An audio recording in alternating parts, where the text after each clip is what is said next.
What's going on, people? Welcome back to the live match reaction. Tottenham 1, Palace 0, second defeat under Roy Hodgson. As always, we want to hear from you. Down your comments in the comment section. And also, just a second, we'll call in to the show and have your say. And honestly, show because I don't know about you, AJ. It was just a boring display. Like, honestly, that Tottenham side, watching that Tottenham side, felt like I was watching Burnley, not Tottenham. I expected a bit more. I was if they didn't score that goal in the first half, I may have been asleep right now, even right now, because it was just so boring. But what do you make of the game and the performance? Yeah, it wasn't a great game. I think Tottenham essentially defensively locked us out. Tottenham caught us out eventually for a bit of poor defending. Harry Kane as usual. Yeah, I'm just not really, so like after a game, you kind of have a bit of a motivation, something to look forward to, or a bit of a buzz. And I just come out of that game feeling a little bit tired. Like it was a tired game. Like everybody just played tired. We looked tired. We looked like we were more interested in wrestling and fighting than actually getting on and playing a bit of football. Not one of my most favorite games under Hodgson. Not even one of my most favorite games under Palace, to be fair. Crap day at the office. Why do you think that was? You gave Tottenham a bit of credit, but do you think potentially complacency could be an issue as well, especially watching that performance for 9 minutes? We just relax, and rightly so, because we can be relaxed at this stage. The attackers, that's my problem. I mean, today I was looking at the Palace attack versus that Tottenham defense, and I expected way more. I expected much more. It was like the same thing over and over again, and it just didn't work. Yeah, I mean, the thing was, yeah, you're right. On paper, before the game, I thought, yeah, we're gonna eat well. Like I didn't think we were gonna go there and smash them. No way. But I thought we would at least given Tottenham something to worry about. But I'll be honest, man, we made their defense look pretty solid, like 10 out of 10. Emerson Royale must be coming out this thinking he's the next Danny Alves. It's crazy because, like, we'll talk about certain players and ratings and stuff, and I'll address that a little bit more in depth in a moment. But we just couldn't penetrate them at all. And I think it's well documented that a proper striker or a proper number 9 is definitely needed in the summer. And I think that was a definition of that today. There was just nothing creatively coming out of us. There was no threats. I mean, how many shots on target? How many times did Fraser Foster really have to make a save today? Nah, I mean, I can't remember any proper. But in terms of shots on target, we allegedly had 2. If you asked me what those shots on targets were, then I would be a lie if I said I knew it. I genuinely couldn't remember it. And for them, they had 3. One of them was a goal. Apart from that, can't remember as well. I think the set pieces had a few as well. And it sums up the game. I mean, I was worried. I was like watching that first half. I was worried. Even the second half, I guess there's a few things to talk about, such as the referee. Like, we're not going to have any genuine talking points. Everton, you understand it because it's Everton. They're staying up for the last. But Tottenham, I expected some goals. I expected some excitement. Like, I didn't expect to be half asleep after 20 minutes after watching that game. And it was just both sides that just good, simple as. And they just had Harry Kane. That was the difference maker. Without Harry Kane, I believe Tottenham are probably below us or around us in the league, and it's literally Harry Kane that beat us, rather than Tottenham. That's how I see it. Look, let's bring on Alex, the first guest of the show. Alex, welcome onto the show. Defeat under Roy, second one. What did you make of the game? I had a few things. I was trying to throw things back. That's when we're in last year's jersey, but there was a throwback performance to other Tottenham performances. I just hate this fixture every single year. Every year. I actually have 2 points just to because number one, I agree, it was boring. It sucked. The game sucked. But there was a few things that I noticed that I was like, that's interesting. They moved Porro and Perisic off the wings. The last few games, they were shambolic fullbacks. They were so bad. And Porro, they still started, but they had him in the midfield. So they kind of just Trent Alexander-Arnold him, and it was a really good tactic, which meant that we couldn't exploit how terrible he was. Truly terrible the last 5 games. So when I saw Royale and Davies, I was like, we're not going to cook today. And we might get a goal or two, but this is going to be a scrap and it's going to suck. The other thing I was going to say was I didn't understand why, because of the way that they were playing in the first half, we had Wilf and Elise so far back. It made sure that that entire first half that we didn't have an attack. And I think it was, I don't understand why that was the plan. Do you think the formation in terms of them, having wing backs and being wary of the counter, especially when you see the first goal that the first and only goal that we conceded, it happened from their wing backs getting forward. What did it make of the goal conceded? It wasn't from set piece, which was a positive. Even though in set pieces they did hit the crossbar and a bit too close for my liking once again. But it was a header. Wardy lost his man. Some people say Will should have tracked back.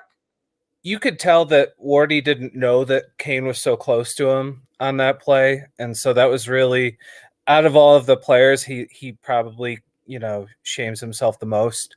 I don't see any issue with what Tyreek did because he had to stop Richarlison. Richarlison was making runs in the middle and the center backs were not noticing it at all. So he was on that, and that's why he was so far away from Porro, which is why you have, like, the whole half we had Wilf and Elise were back the whole time until that moment.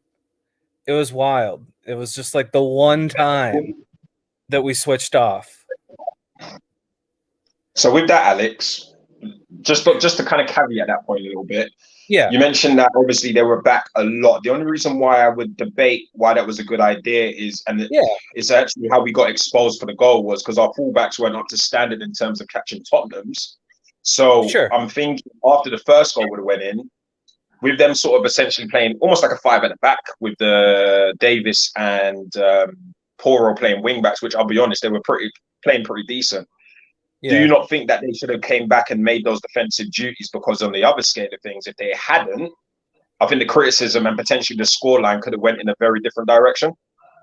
I agree, and that's why it worked. Our open play defending was so good the first 45 minutes until that moment. Like, again, set plays, there were two set plays that we looked really, really not good on. But outside of that, the tactic worked until that moment. And I don't know where Schleppet and I don't know where Zaha were. And like I said, my opinion was that Mitchell was covering with Richarlison, so it's not on him, and somebody needs to take his position. Yeah. Do you agree with the comment from Luke saying too much respect north of London? Yes, so people absolutely. Were saying today that we had too much respect for Tottenham. So what do you think it was then? Was it just you didn't see enough attacking, because we had the attacking players on the pitch. And in the second half, for about 20 minutes, we gave them everything we could, and when we didn't score, it was frustrating. I knew that we weren't going to score after the Anderson gets the ball right on the byline, leaves it for everybody on a set play. It's a set play where everybody's even with each other. You just need a few people to go at the goal right after Anderson hits the ball across the goal. No one was there outside of Ayew was kind of close. Like, once I saw that, I was like, we're not going to – and I think technically we had one more free kick, and Edward missed the header a little bit. Edward, sorry, Edward. What the? Okay. That's right. Yeah. That's right. Yeah, but so this game has made me stupid. Yeah. Yeah. No, trust me. I'll start shows with my mic off. It doesn't really help when I'm doing a video recording and I don't have my mic in. So trust me, I have worse howlers than that. In terms of the referee, let's talk about that. People saying the referee wasn't good enough today. He was terrible. That played a part to the result? Yeah, and the Liverpool game, he was terrible too. I remember the calls were worse in Liverpool because the 2 yellow cards were absolutely not yellow cards. I think the yellows that we got were iffy, especially the Ayew one was just a regular foul. I didn't understand why it was considered escalation. But it was kind of like one of those things where it was like a million little biases, like whistling Elise for having his arm up a little bit. never hits Davies in the head, but like, you know, he goes down and he buys it. Decore legitimately having a nice challenge in our offensive half, called back because it's Harry Kane that he challenged, and he got there first, but apparently it was not okay. There was a bunch of that type of crap, and it was really frustrating, especially at the end, that like this is Tottenham Hotspur and they're not trying to get a second goal minus the Son chance that was such a wonderful save by John Stone. But it's such a boring game. Like I'm happy that others. I'm not the only one that thinks like that. They just didn't go for it. You get it? It was just so boring. They're happy 1-0. I was thinking like, am I watching Tottenham? Am I watching Burnley before when they were in the Premier? Exactly. It was a dreadful game. But look, we move on. It's a defeat. Yeah. There isn't that many positives. I guess from defense perspective, it was fine because we didn't have that many chances conceded from open play, even though the one that we did have, they scored from it. Right. Going forwards, we're going towards the end of the season, game by game. What is it now? What's the objective? I think it's to try to figure out what it is that we can do next year, because like whatever happened the last like 6 games or something like that, it's going to be unfortunate, but the narrative is going to continue that we're only doing good because we're playing easier teams, blah, blah, blah.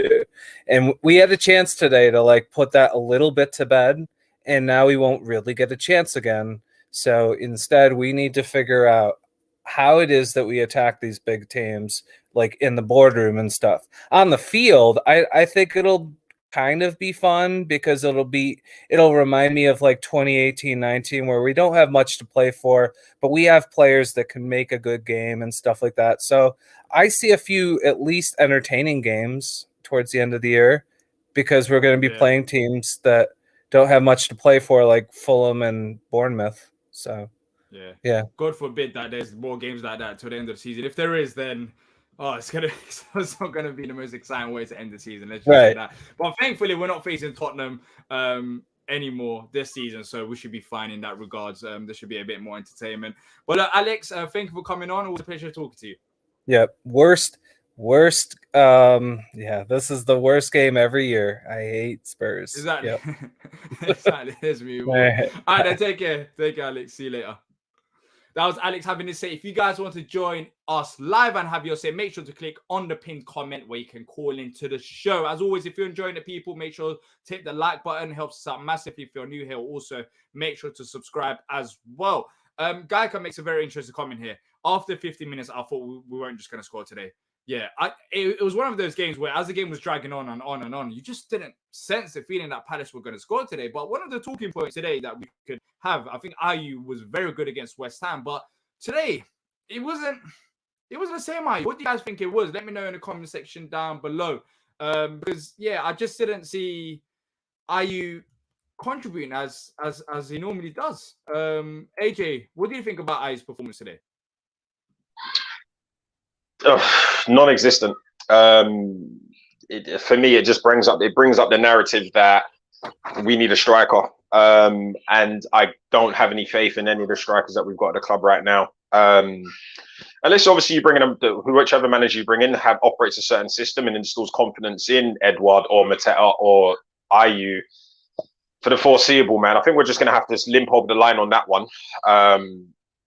And then hopefully maybe either invest in a striker or play to a system where it suits the strikers we've got in the club existing, because they're lackluster as they are now anyway, but they play to 2 different strengths. One's a little bit more aerially and kind of more of a powerhouse to an extent, and then the other one's a little bit more on the floor, on his feet, very, very broke man's Henry kind of vibe. So, Ayew today, man, for me, he's got to be a squad player in the sense of on the wing next season. That's what I want to see out of Ayew. I don't want to see Ayew starting games of a certain man next year.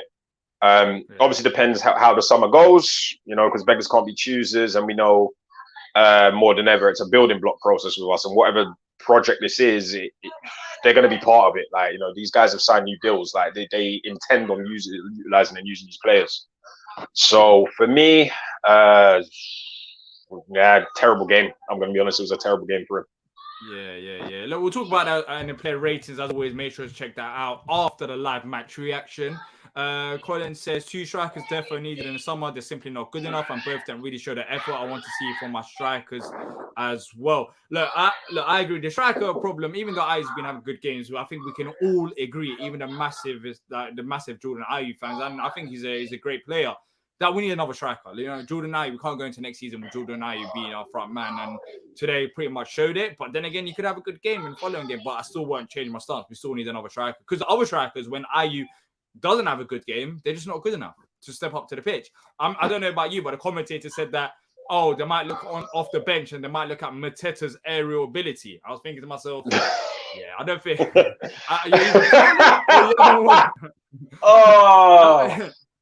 either trolling or they don't watch pilots. That's the 2 things I can think about at the top of my head.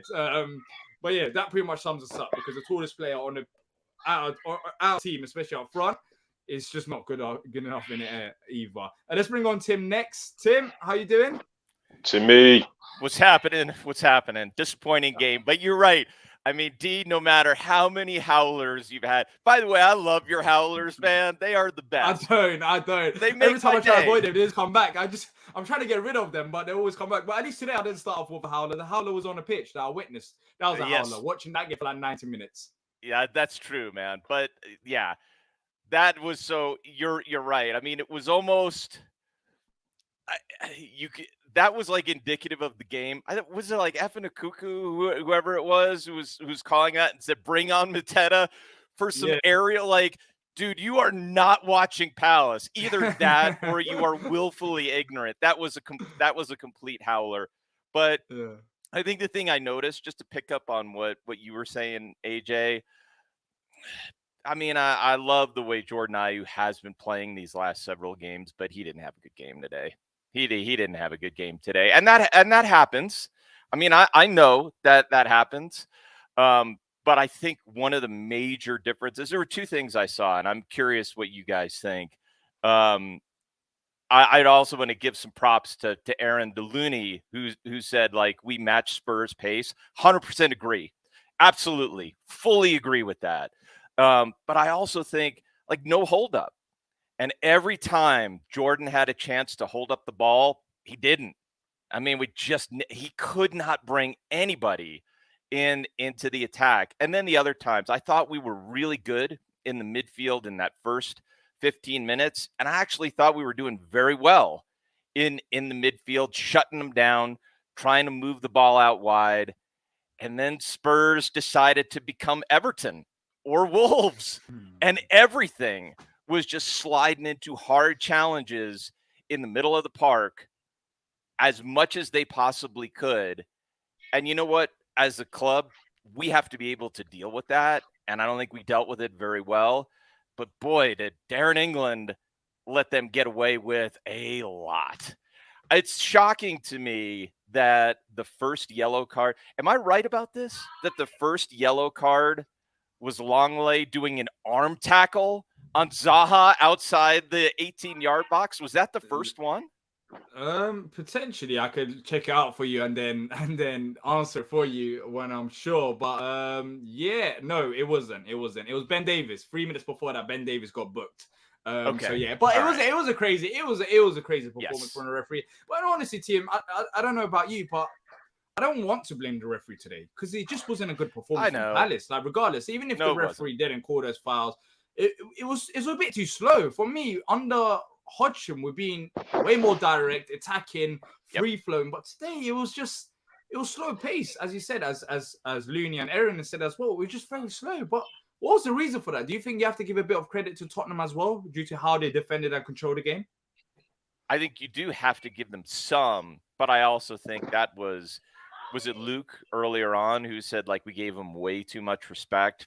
I do think we gave them way too much respect, because early on in the match, I did think Decore had a good game. I thought he had another good game, cutting out balls every time they had a chance. Like, he makes that great cuts the ball when they get it in the final 30, stretches it out, stretches his leg, makes a great cut, blocks the pass and the cross. He was terrific.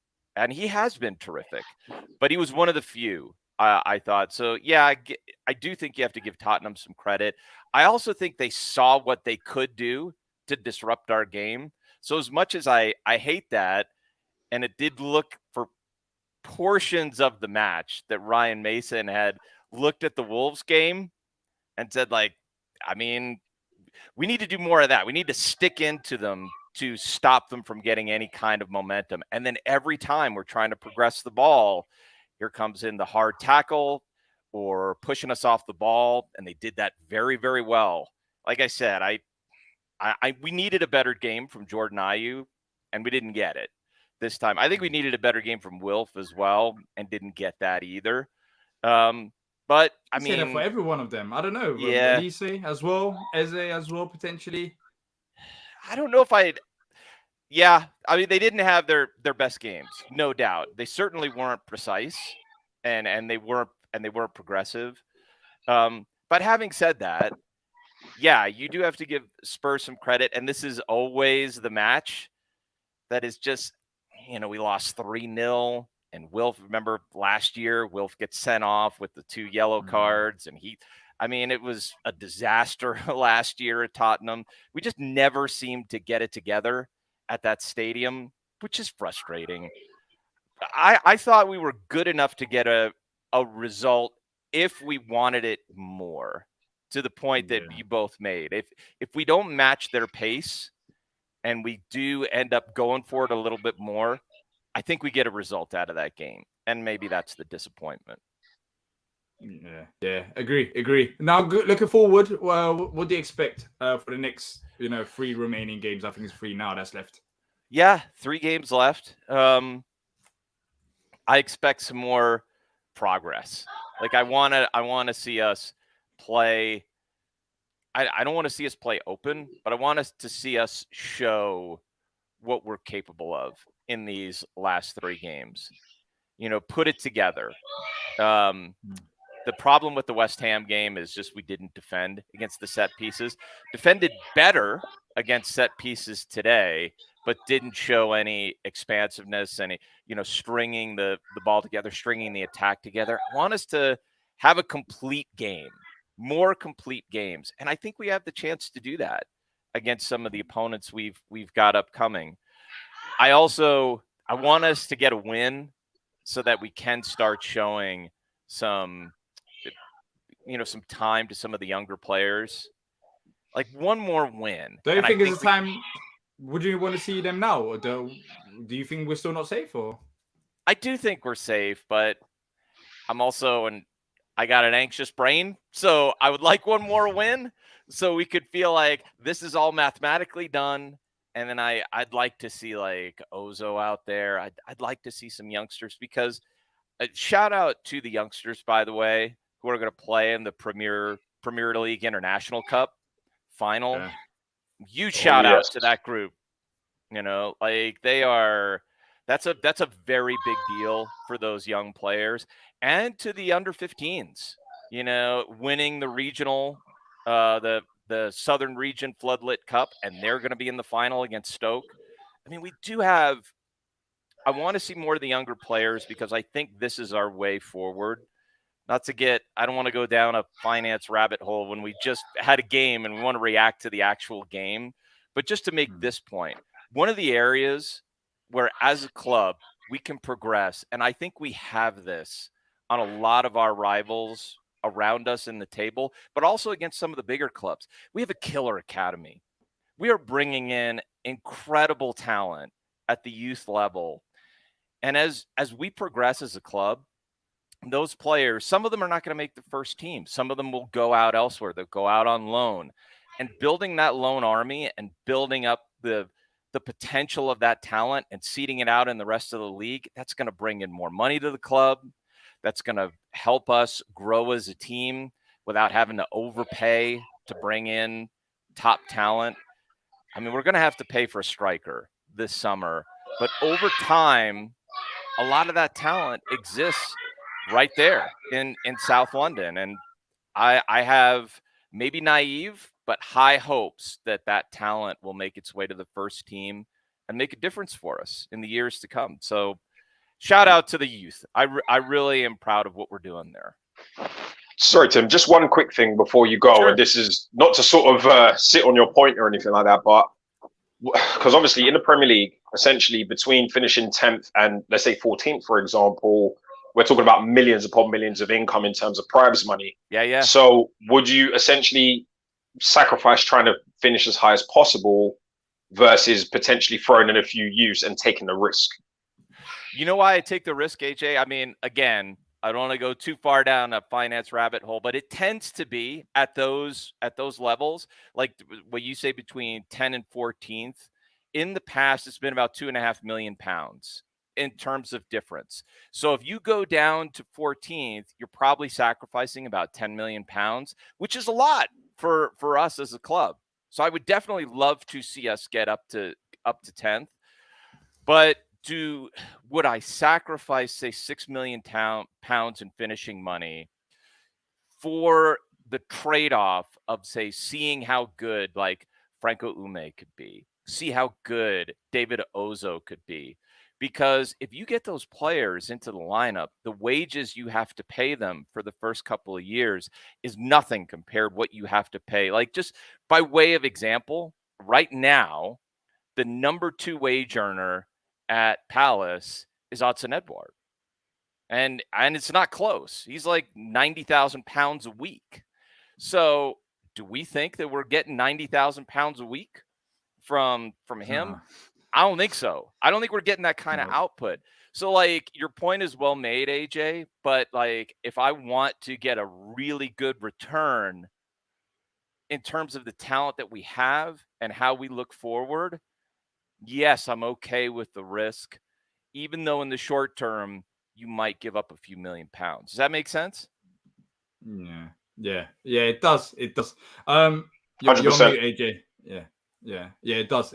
But I personally don't think that's going to happen. I'll be honest with you. I don't think Roy is going to give the youngsters probably a chance. not. I think he's probably still going to go for it. Even though Mardo can't get in the team right now. Even if he doesn't, when you look at what we have in the summer in terms of pre-season, there's good opportunities for them to show themselves, especially some of these youngsters that are out on loan as well to come back. But look, Tim, really appreciate your call. Anything else that you want to say before you go? No, man. I mean, look, it's really disappointing, but we go again. And I think each of these last 3 matches, Tottenham was there for the taking, and I'm really disappointed that we didn't take it. So I really want us to take our chances in these last 3.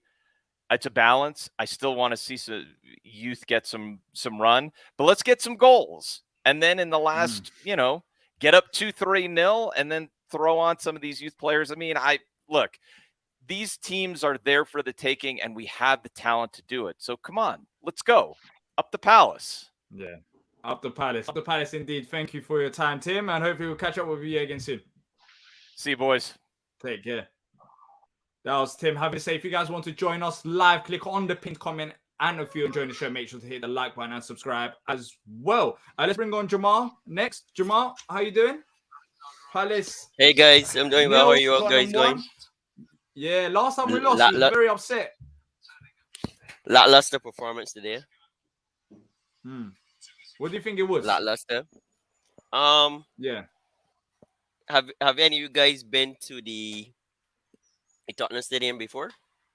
Yeah, I've been. Not the new one, no. I haven't been yet. Yeah, I've been to the new one. Good. Compare that to Selhurst Park. Those guys must have blown saying how beautiful that stadium is. They're looking shell shocked. Right, Jamal. Sorry. I'm just gonna have to interrupt on this one. If we're, Dee will probably agree with me on this one. If we're comparing Premier League stadiums to Selhurst Park,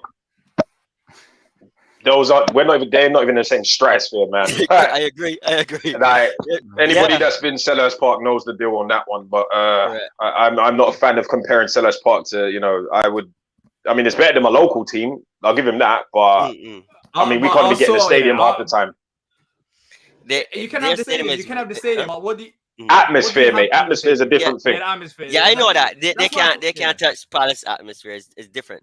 It's different. Yeah, they have a very good stadium. I'll be honest, I can admit they have a very good stadium. Like, I think the best in Europe. And maybe the best in Europe. The best that I've been to. The best that I've been to in terms of how it's built and how it is, but in terms of the actual football side of things, yeah, forget about the structure. Well, put it this way: could you, D, could you imagine them doing a tour and then you get to climb to the top of the main stand like they do at Tottenham, or have a go-karting track under Sainsbury?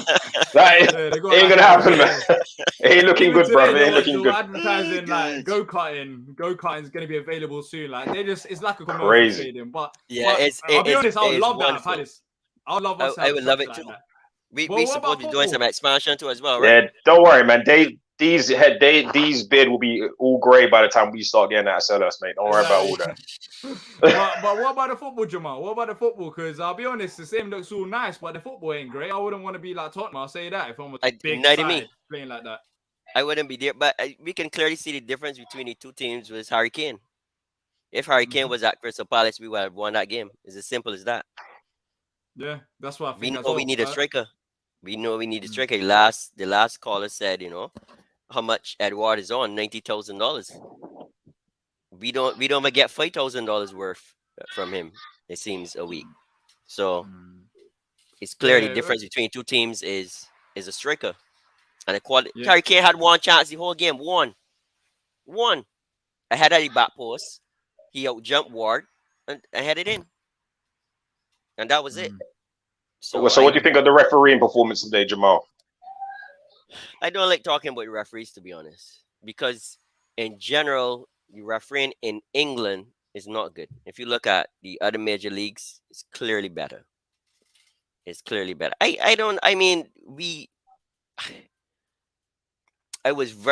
I'm not upset. I am not upset as it was in Wolves game.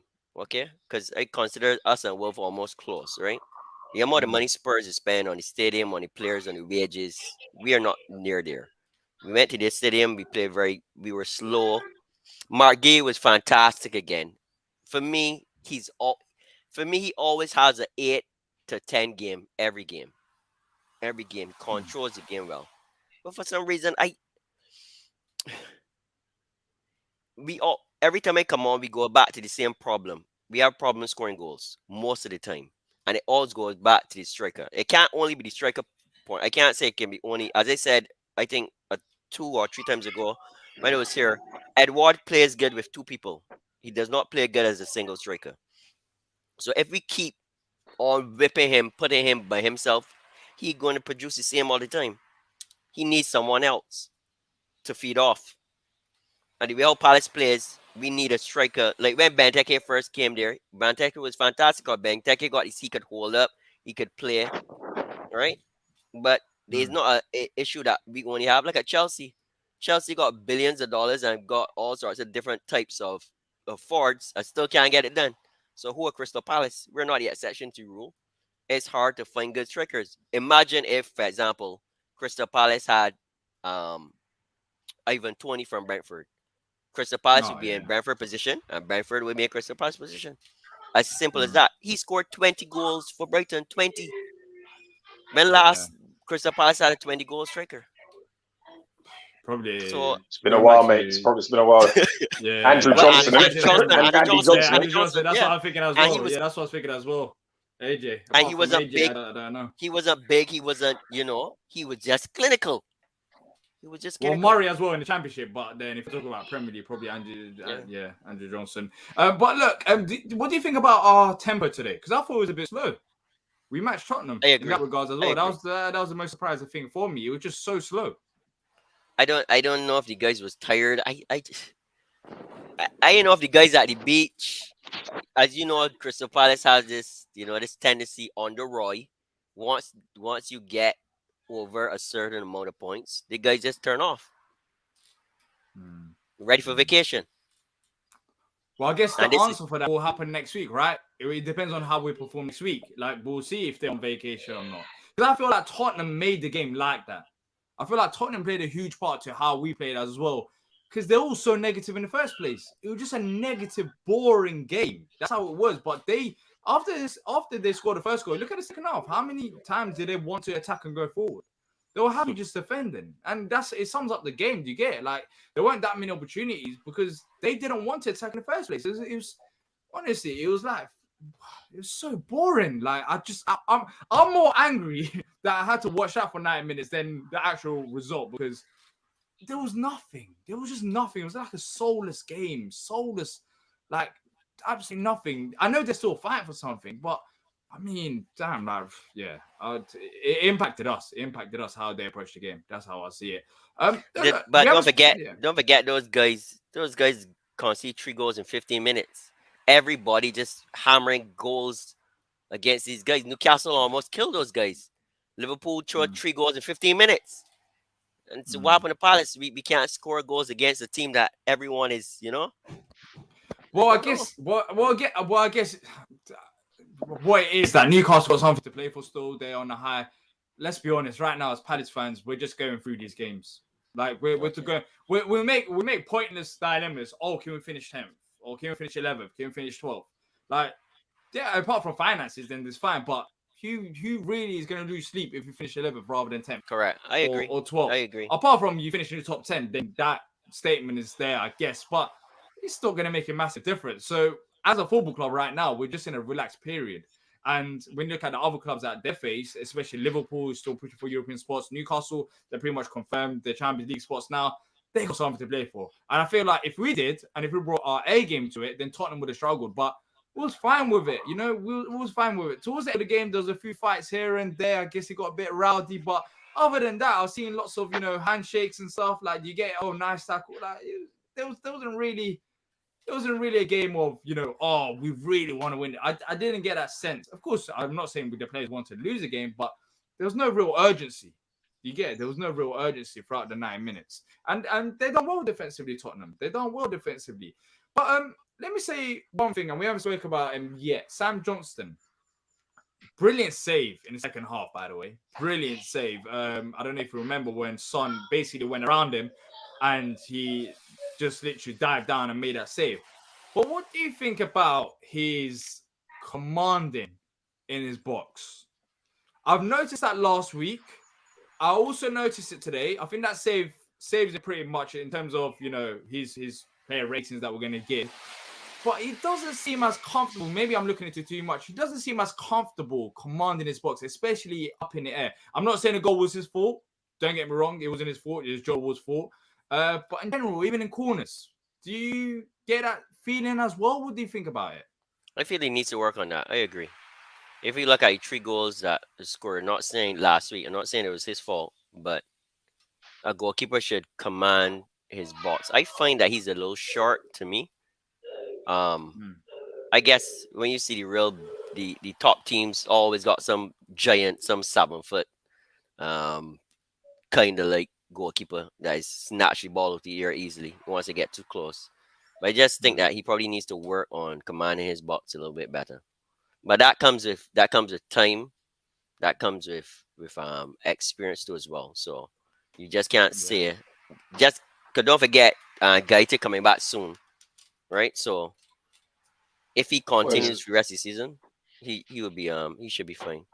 Well, 2 things on that, actually. Funny enough, I'm going to jump on Jamal's point, actually, and I'm going to agree with most of that, to be fair. Factor number 1,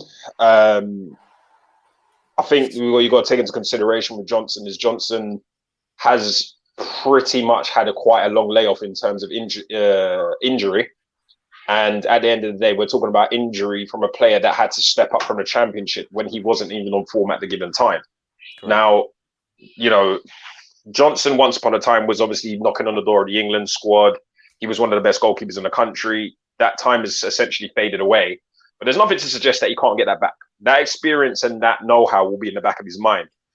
Maybe now that he's showing a bit more commitment in terms of his obviously long-term fitness and getting more games under his belt, he will naturally progress and get that confidence back. And with more games under his belt, the same as what Jamal was saying, we may potentially see a better goalkeeper as a result of it after it. It's hard for me because obviously with the Gaita thing, I'm a huge Gaita fan. And as far as I'm concerned, I think he could probably still do a job for me. Whether you agree with that or not, that's here or there. I'm open to either of the two. I don't think a goalkeeper is even an issue for us right now, to be brutally honest. But I'm just to kind of jump on that point. I think, where he's been out and out of injuries for such a long time, and then he was playing number two to Guaita for a lot of that time, and then he was injured. Then he was out of the side. Then he was, he's not since he's arrived at Palace. He's not even had that consistency. Plus, he's had to step up to Premier League level. I think that's something he will get in time. There hasn't been a performance out of Johnston that's made me sit there and think he's not that guy yet. Well, I think with that one, only time will tell. I could go for another season with Guaita and Johnson battling for number one very easily. I have more than enough confidence in him. And he showed enough. The only question I would have, if we're talking about maybe bringing Guaita back, because obviously he was on the bench today, so he's obviously fit. I would like to know how many clean sheets has Johnson got since he's come into the squad, because I don't think it's many. And I know obviously part of that may or may not be his fault, but that because obviously has to calculate towards obviously making a decision about who becomes number one in the long term. Because I know Guaita's got quite a few clean sheets under his belt in comparison. Yeah, Guaita's getting old too. Yeah, no. I trust me. When I asked the question, I didn't mean like let's drop Johnson. I feel like he's saved us. Even today, it could have been 2-0. He's been performing well, but it's just one area. Of course, he's gonna have weaknesses, but what's his weakness? Like we've been waiting to see what his weakness is, and potentially that might be it, or it might come down to playing more games and trying to build up more games. I mean, he had a clean sheet against Everton, Southampton, and that's pretty much it. But he's also saved us in a lot of these games. Even the Leeds game in the first half, if it wasn't for him, then maybe we don't win that game 5-1 because the game isn't done at half time. So you have to look at both sides of things. But look, Jamal, Bournemouth, you expecting 3 points in that one?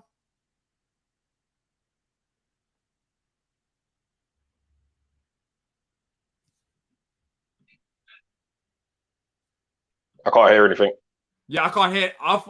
For a second. Jamal, you got to plug your headphones back in, bro. Yeah, plug Jamal, your headphones back in. Yeah. Yeah. Sorry about that. I was quiet because I thought my headphone just ran out of battery. I thought it was me because I'm seeing D just staring, like observing. I'm like, hang on a second. Yeah, I thought AJ staring. I thought Jamal and AJ they can hear each other. Sorry about that. I clicked the button on the mic. No, it's fine. Technology in it. Yeah. I didn't want to interrupt you because I thought it was me other than you. But yeah, sorry. Go ahead. What was you saying about Bournemouth? We need to smash Bournemouth. Chelsea smash Bournemouth today. Okay. Who does Chelsea beat? Chelsea don't beat anyone. Yeah, congratulations, Chelsea. Finally won a game. Outstanding. Outstanding. I'll tell you that. We need to. We're at home or we're away? Should be at home because we're facing. Yes, at home. It's home. We need to smash Bournemouth. We need to smash them, not just beat no 1-0. We need to. They're not a bad side though, Jamal. They're not a bad understand side. that. I don't know. This Bournemouth is a bit. Don't just look at the Chelsea game. I think Bournemouth is going to be easy running. They're not easy. This Bournemouth's different, This ain't no back in the day Bournemouth. Yeah. This Bournemouth is all right. This Bournemouth's out here. They could have had an off day like we did. They could. So we've been playing well recently, right?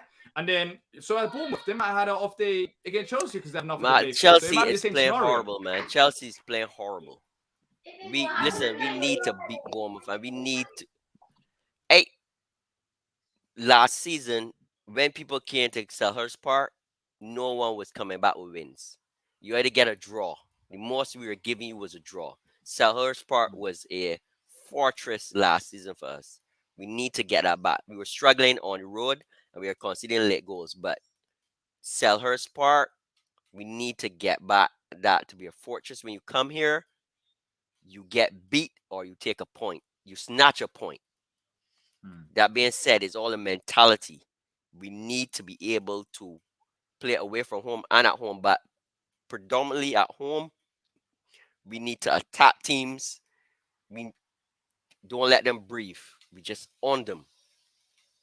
Yeah, agree. I think we'll have a performance. It should be an exciting game. I'll tell you that. I think it'll be more exciting than the Spurs game, especially at home. I expect that, but I guess if it ain't, then it shows that we're on a beach and there's nothing you can do about it because it's been a long season. So we'll see. Because being on the beach, this is almost innate in Crystal Palace. Once we achieve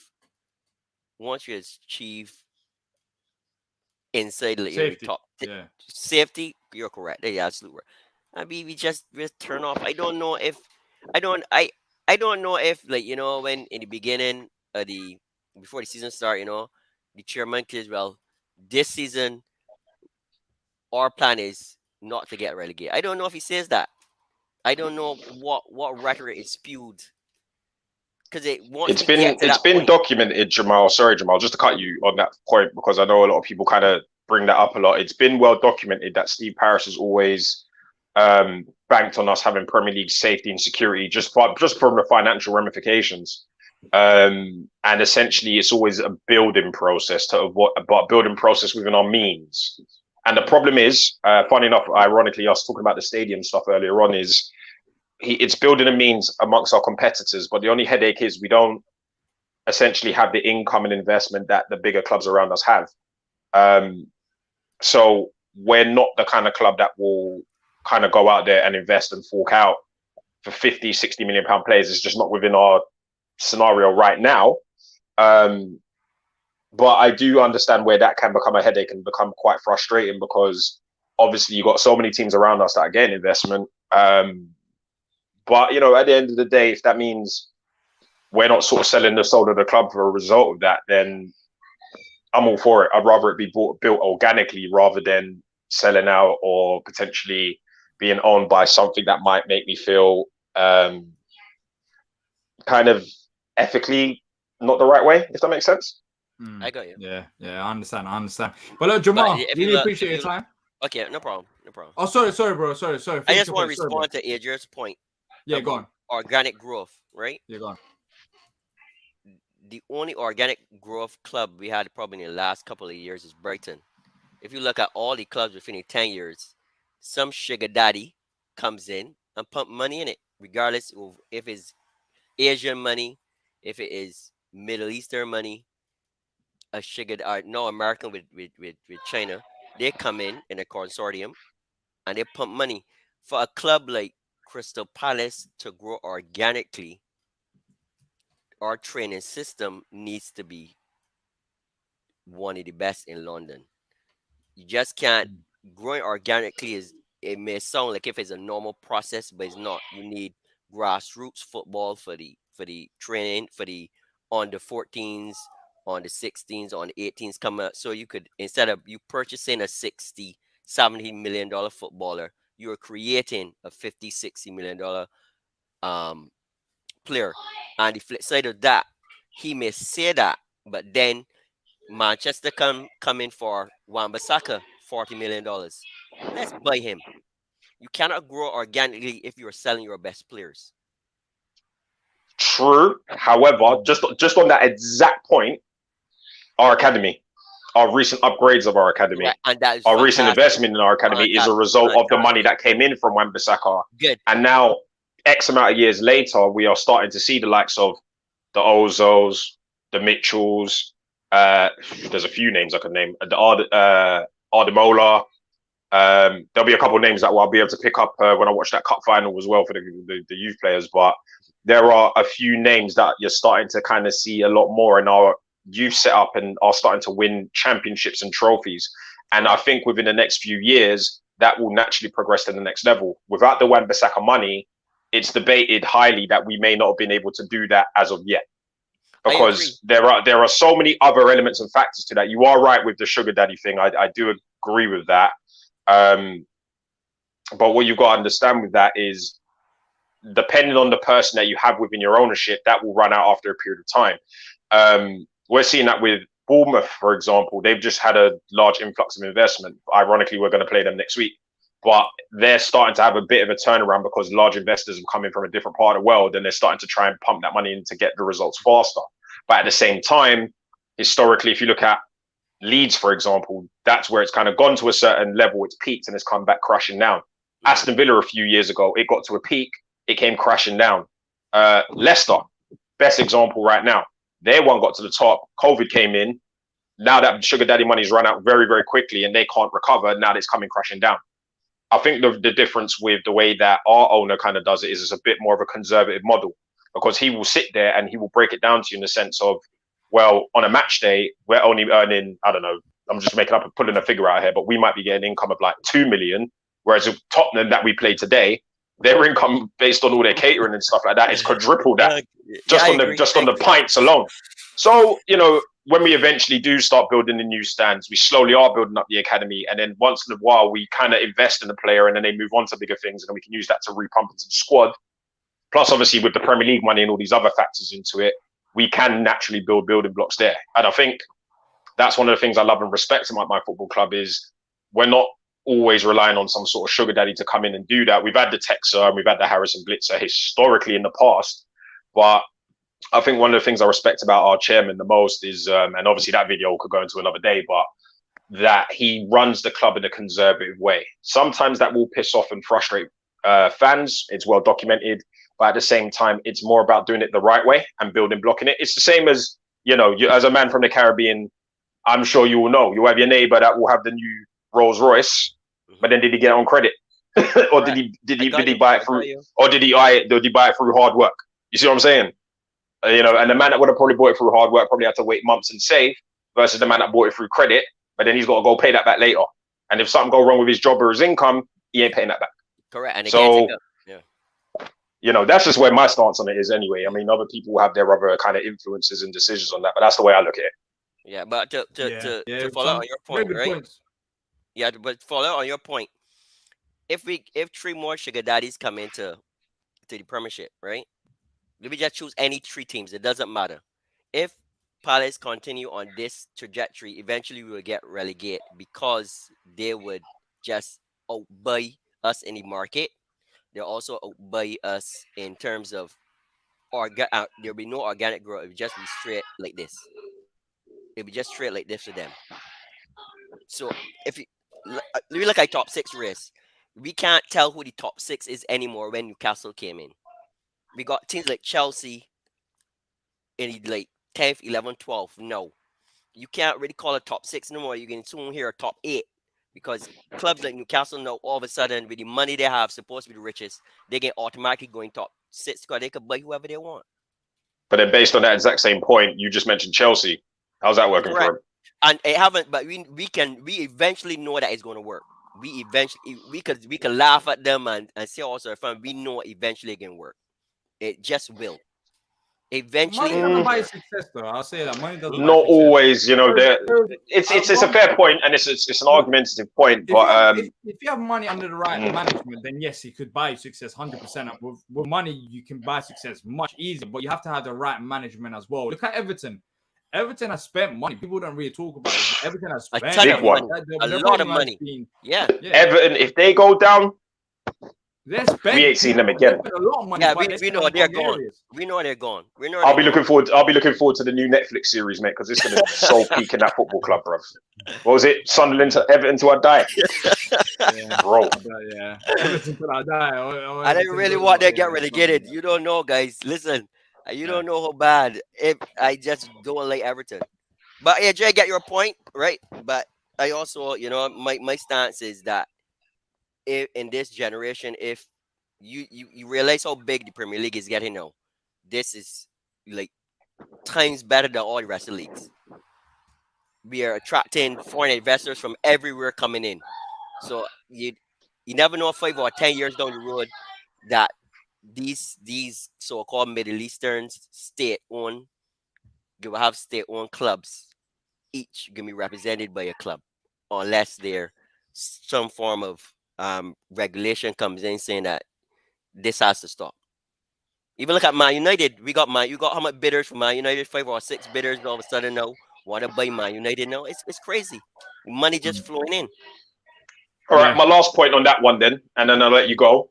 Yeah, thanks. Considering based on everything you've said, the fact that Crystal Palace can hold their own around those kind of juggernauts, does that not generate enough respect on its own? 100%. 100%. Chairman House is doing a fantastic job. People spending money left, right, and center. But if you look at teams below us, all the teams below us spend more money than us. And look where we are, ahead of them. So what does that tell you? We have to have good management, right? And the guys that has to be doing something right. I'm not saying that every decision they make is right.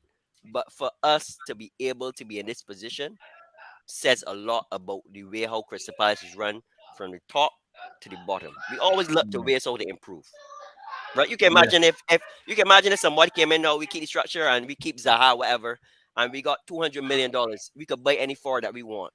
You can imagine, you could see Palace moving a step up because we could clearly see what the issues are. Yeah. But because we don't have that, we have to organically grow, as you said, to find a replacement for him. Yeah, look, Jamal, Whoever him is, yeah. you made some very good points, and you and AJ, but Patrick's waiting behind no the scenes problem. as well. So yeah, we'll talk about this anyways towards the end of the season. Trust me, at the end of the season, there's gonna be a lot to talk about: transfers, finances, everything involved. But you made some very good points, both of you.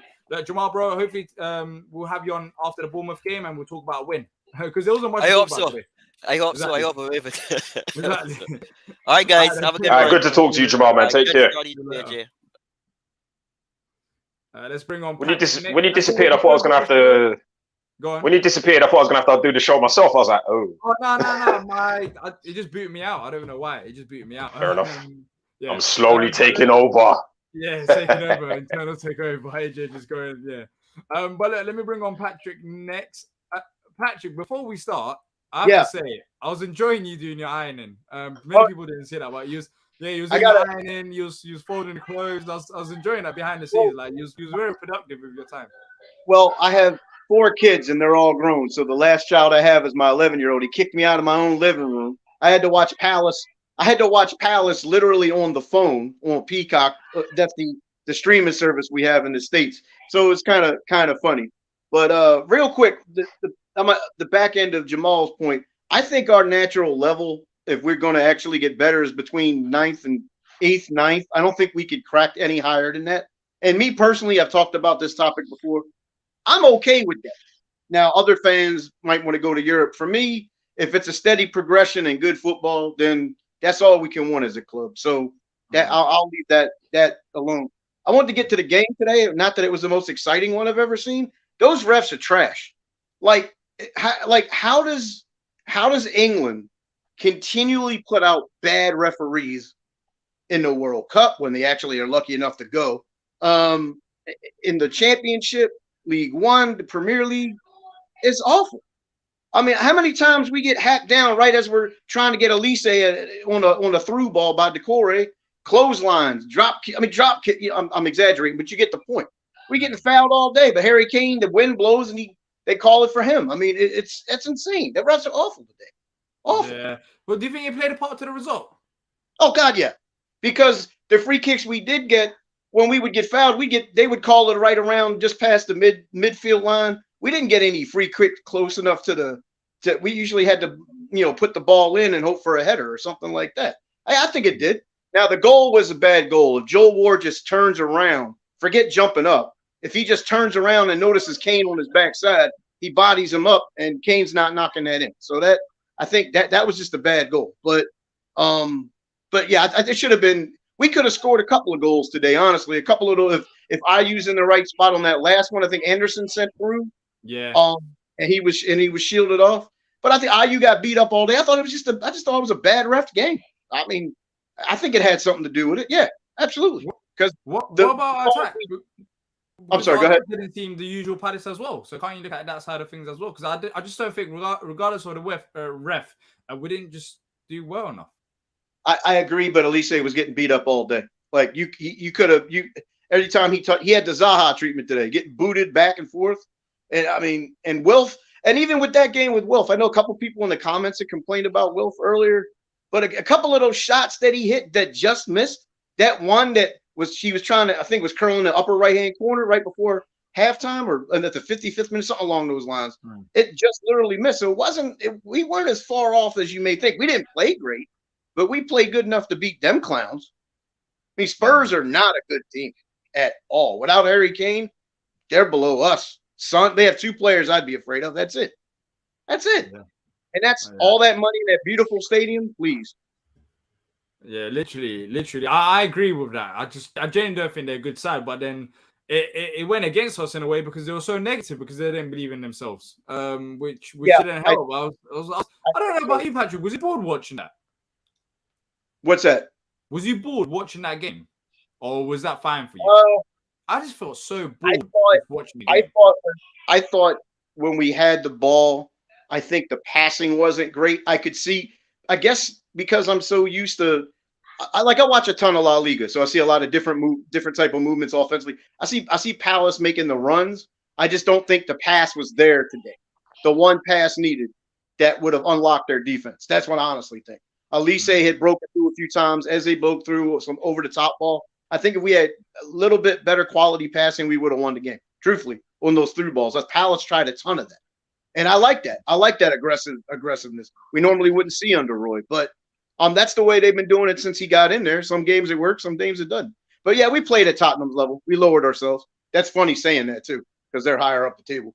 But I don't think we're going to be at the beach. I think if you watched it close enough, I don't know what feed you watched it on, but I mean, that's a lot of players were getting mad at the refs for the cards.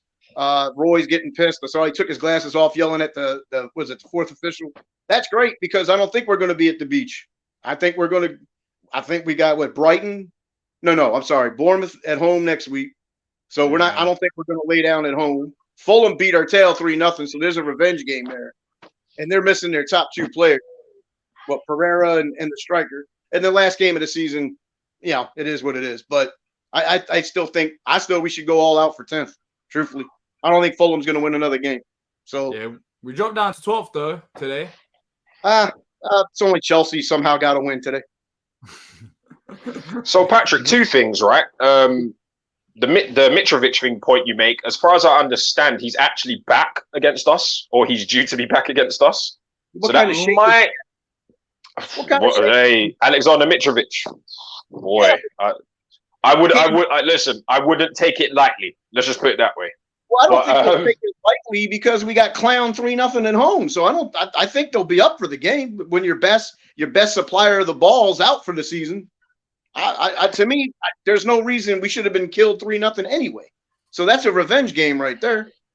And then the second point I was going to say is, who do you think we should stick with up front for the remainder of the season?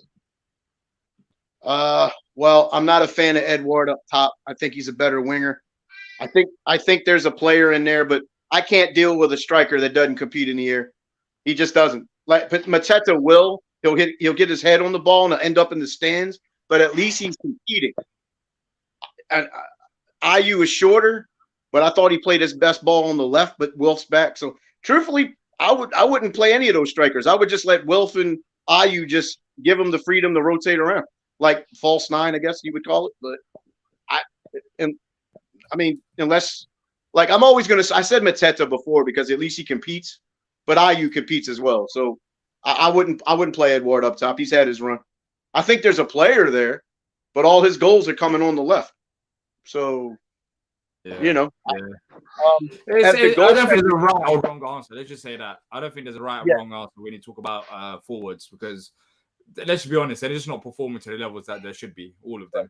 Saying that, I think today, his hold up play wasn't as good, and I think that contributed as well. Well, you got a refrigerator on his back, and they're not blowing the whistle. I guess his hold-up play wouldn't be good. That's the point I'm making. I mean, with that game.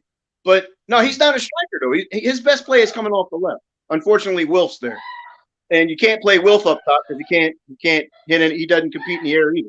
So at this point, though, I mean, you could throw anybody up there as far as I'm concerned. Play a false 9. I mean, because we don't have anybody. I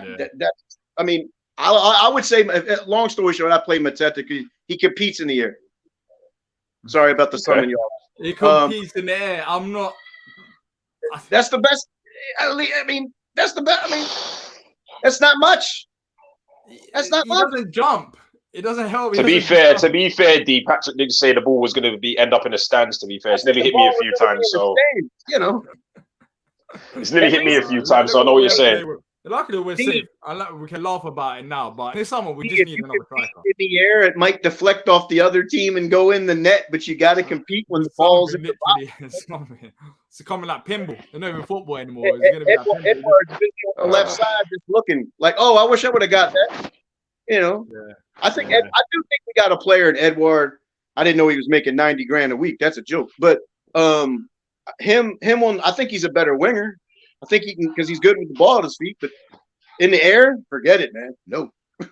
Yeah. I'm going to be honest. That ball and feet comment is also questionable. Well, I got to give him something. Man. I said I'm trying to be positive. Are you still Roy's #1 fan? Oh God, yeah, he didn't do nothing wrong today. Maybe that Edward substitute with 9 minutes was kind of questionable, but you know what you get with Roy. My man Will Hughes came out there and kicked a couple people. I don't know what I got this obsession with him. I just like to see him and Decore play together the rest of the way because, but it is what it is. Yeah, literally. That's I can't be mad at that. I can't be mad at that. Nah. Yeah, it is what it is. We stayed up, and now we're gonna have. We've had this game. We move on to the next game, and we'll find out if we're on the beach or not. Literally. I don't think we're on the beach, guys. I think we're gonna win 2 out of the last 3, get 7 points, and thank you, Roy, because that last game is gonna be Roy's last game, regardless if I like it or not. And he's gonna get the strange things have happened. Yeah, well, well, if they win the next 3, I'll have my arguments, pros and cons for y'all. And the return of the glasses will be back next week. So, yeah, no. So Patrick, you coming over for Roy's last game, Forest?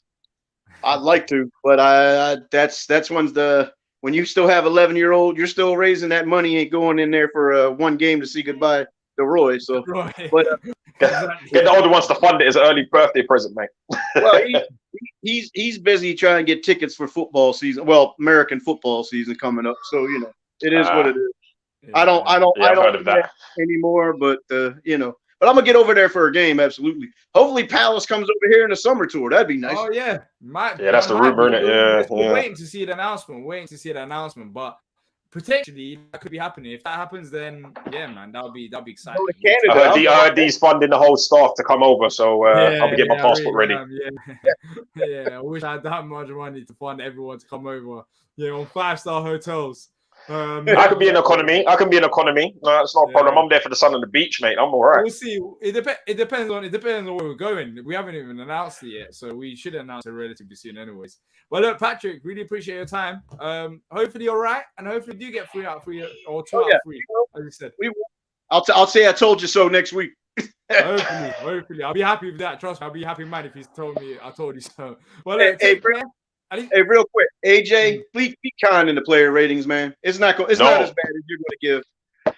Never. All right, take care. All right, then. Take care, Patrick. See you later. Take it easy, Patrick.